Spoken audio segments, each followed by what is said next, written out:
All right, say we're starting speech and then go around to the whole audience. You say it. Okay, so we're going to do the persuasive speech and my informative speech again since I failed to get a full audience or at least show them. So we have 1 and then we have 2. Curtis, look up. There's the... Alright, then we have another group on Skype. Wait, you gotta get Deja. Okay. Alright, and then everybody else that is here. And you. Okay. So now you can sit down. So you can videotape me. Alright.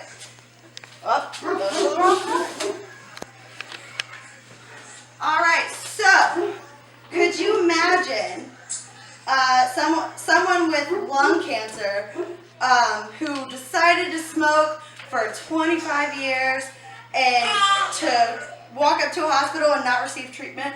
How about a diabetic that decided to eat Krispy Kreme donuts every single day and not exercise? Would you tell them that they couldn't get treatment? No. So why send someone who suffers from the disease of addiction to prison without treatment just because of their one bad choice to use drugs? The United States needs to start sending drug addicts for treatment instead of turning them over to our prison systems to be released just to start the cycle all over again. First, we will discuss how addiction is a disease that leads to criminal behavior and it's not a crime itself. Next, the cost of illegal drugs could be reduced by treating and not punishing. And finally, other countries have begun to decriminalize addiction and subsequently have less addiction and crime. In the U.S. needs to follow suit.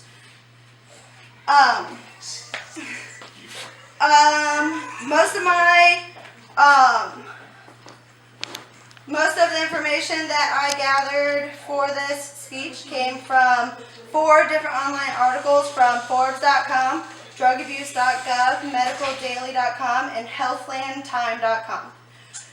Alright, so first, addiction is a disease that leads to crime and should not be treated as a crime itself. The medical definition of addiction says that it is a compulsive use despite adverse consequences, according to Maya Salovitz in her article. That means that addiction is the inability to respond to punishment. Punishment isn't effective. Pause. Wait, is it still recording? Yes, as long as it says recording. Now it is. Okay, so this means addiction is the inability to respond to punishment. Punishment isn't effective. Maya Salovitz states in her article, if punishment could cure addiction, addiction would not occur at all. Secondly, Michael Douglas's son, Cameron Douglas, was arrested. This article is from April this year. He was arrested for drug possession and distributing. While he was going through his trial, he got more time added because he got found with heroin and a drug that treats heroin addiction. During this time, he received 0 treatment. The judge that sentenced him said that he was continuously reckless, disruptive, and non-compliant, notwithstanding his co-occurring disorders and mental health issues, which are no doubt serious. But the whole point is he noticed that he had other issues, but that isn't what caused the problem, and he was so punished. He didn't get any treatment since he's been in jail. The UN Secretary General said in 2011 that drug-dependent people should not be discriminated against. They should be treated by medical experts and counselors. Drug addiction is a disease, not a crime. 40 years ago, Richard Nixon started a war on drugs.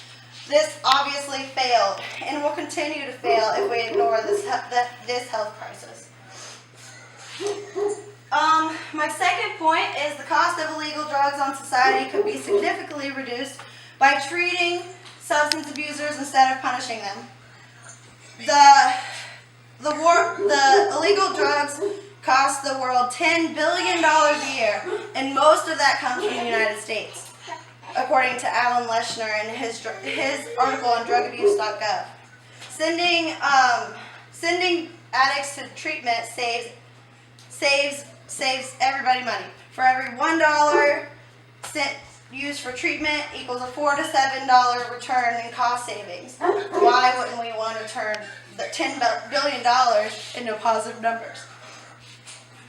Eric Kane states in his article on Forbes.com, drug treatment is a cheaper, more humane way to tackle this problem, a problem that cannot be contained by waging a war. The U.S.'s biggest drug problem, and most people in U.S. has the biggest drug problem, along with the most people in prisons. Other countries are starting to figure it out. The U.S. should follow suit. Other countries have begun to decriminalize nonviolent drug offenses and subsequently have less addiction and less crime. The U.S. should follow suit. Portugal decriminalized drugs 10 years ago, and currently they have cut down drug use by almost half, according to Eric Kane on Forbes.com. Portugal views their drugs, instead of locking up 100,000 criminals, they're now curing 40,000 patients.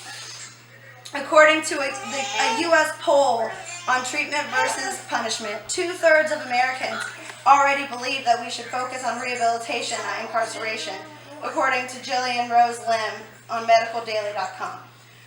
The U.S. prison system holds 60 to 80% of inmates have a substance abuse problem. 20% of these are addicted to heroin. 80% of these inmates never receive any sort of treatment. In conclusion, the United States needs to start sending drug addicts for treatment instead of turning them over to the prison system to be released and begin the cycle all over again. The points that I've covered is addiction is a disease that leads to criminal behavior and not a crime itself. The cost of illegal drugs could be reduced by treating instead of punishing. And finally, other countries are decriminalizing drugs and have less addiction and less crime. The U.S. should do it too. Framingham Hanley's newest single states, "Burned out, feeling critical. You're the drug that I can't put down and I can't stop. You're making me a criminal. Let's change the stigma and stop treating this disease as a crime. Send addicts to treatment, not prison." All right, so that is the end of that one. Now we are going to start our informal speech all over again. Let me press play on this.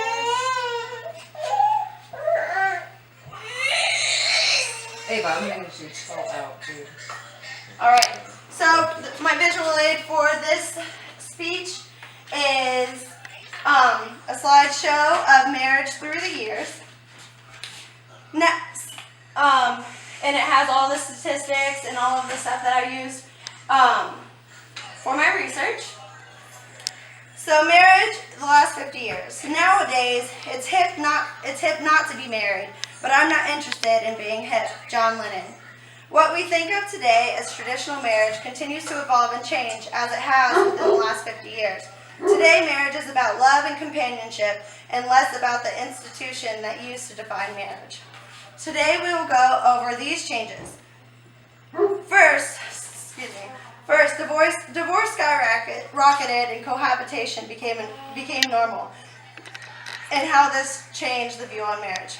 Second, the women's rights movement and the use of birth control gave women a choice, along with the introduction of birth control. Along with the choice of who we marry, it changed why we get married. Finally, interracial and same-sex marriage, once unrecognized, now it's another way to love. Most of the information that I gathered for this speech came from 5 online articles from usnews.com, psychologytoday.com, nbear.com, UVA magazine, and nationalaffairs.com. All right, let's get started. Divorce in America, once almost unheard of, revolutionized the way we look at marriage and has brought cohabitation instead of marriage as a new normal. Before 1969, you couldn't just go and get divorced. The court had to approve it. In 1969, Ronald Reagan passed the no-fault divorce law. And you could get divorced for any and no reason at all, according to Bradford Wilcox and the Evolution of Marriage. From 1960 to 1980, divorces more than doubled. Today, divorces are the lowest since 1980, but so are marriages. Today, less people get married than in the last century, according to Matthew Davis in his article on the nature of marriage. People are now cohabitating. Brad Pitt and Angelina Jolie cohabitated for 7 years before getting married. Robert Emery from UVA said, marriages in the past, women received financial support from husbands and they provided housework and childbearing. Marriage rates fell and divorce rates rose. When people started thinking less with their wallets and more with their hearts. Divorce and cohabitation may be spawned from the women's movement and the use of birth control. Let's go over that. Women's rights and the introduction of birth control opened many doors for women who were raised to believe that their destiny was to grow up, get married, and have babies. Now they could do so much more. Women going to college, getting jobs, gave them, and having the opportunity to do that. Before, women were expected to depend on men, but they didn't have to anymore. The use of birth control gave women the choice to delay motherhood and reach their newfound goals. The average age to marry in 1970 was 20, and now it's 23.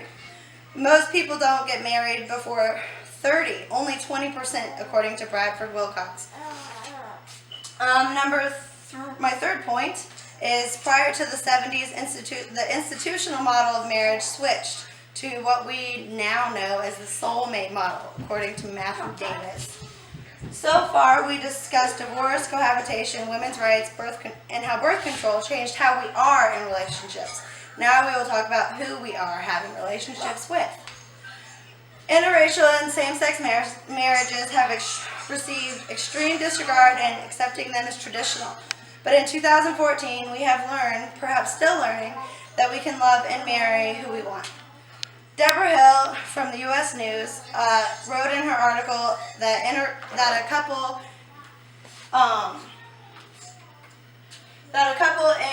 from Virginia went to Washington D.C. to get married. They went back home to where they lived in Virginia, and they were prosecuted because they were an interracial couple. In June, they fought for their rights, and in June 1967, the Supreme Court took the ban away for all interracial marriages. Same-sex marriage is another type of marriage that people have judged.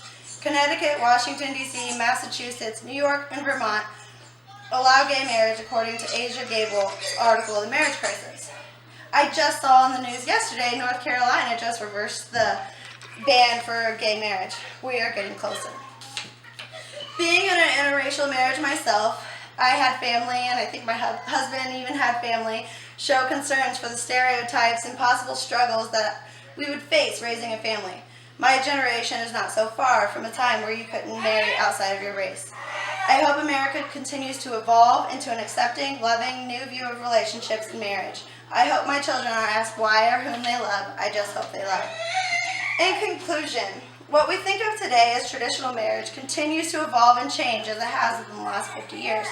Today, marriage is about love, companionship, and less about the institution that once defined marriage. Excuse me. I've discussed divorce and cohabitation and how that affected marriage today, the women's rights movement and birth control, and interracial and same-sex marriage. Today, we love who we want and marry or not because it's our choice. I can totally relate to this soulmate model of marriage. Thanks, everybody! Yay.